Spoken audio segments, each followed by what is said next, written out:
किसी गांव में एक बूढ़ा व्यक्ति अपने बेटे और बहू के साथ रहता था। परिवार सुखी संपन्न था।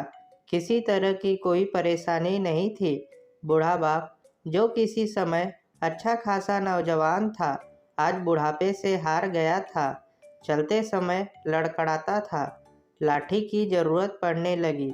चेहरा झुर्रियों से भर चुका था। बस अपना जीवन किसी तरह व्यतीत कर रहा था। घर में एक चीज़ अच्छी थी कि शाम को खाना खाते समय पूरा परिवार एक साथ टेबल पर बैठकर खाना खाता था।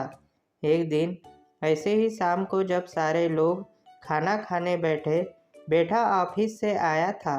भूख ज़्यादा थी, सो जल्दी से खाना खाने बैठ गया और साथ में बहू और एक बेटा भी खाने लगे। बूढ़े हाथ जैसे ही थाली उठाने को हुए, थाली हाथ से छिटक गई। थोड़ी दाल टेबल पे गिर गई। बहू बेटे ने घृणा दृष्टि से पिता की ओर देखा और फिर से अपना खाने में लग गए। बूढ़े पिता ने जैसे ही अपने हिलते हाथों से खाना शुरू किया तो खाना कभी कपड़ों पे गिरता, कभी जमीन पर।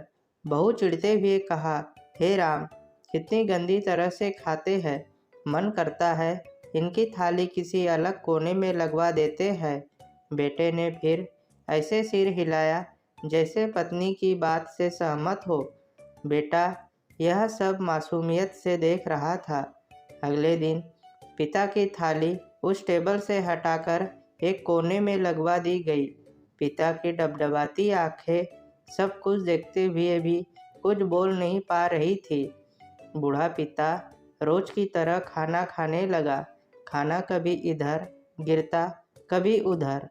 छोटा बच्चा अपना खाना छोड़कर लगातार अपने दादा की तरफ देख रहा था।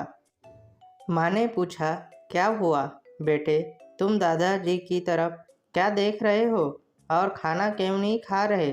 बच्चा बड़ी मासूमियत से बोला, माँ, मैं सीख रहा हूँ कि वृद्धों के साथ कैसा व्यवहार करना चाहिए। जब मैं बड़ा हो जाऊँगा और आप लोग बूढ़े हो जाओगे तो मैं भी आपको इसी तरह कोने में खाना खिलाया करूँगा। बच्चों के मुँह से ऐसा सुनते ही बेटे और बहू दोनों काँप उठे। शायद बच्चों की बात उनके मन में बैठ गई थी, क्योंकि बच्चा ने मासूमियत के साथ एक बहुत बड़ा सबक दोनों लोगों को दिया था। बेटे ने जल्दी से आगे बढ़कर पिता को उठाया और वापस टेबल पे खाने के लिए बिठाया, और बहू भी भागकर पानी का गिलास लेकर वापस आया।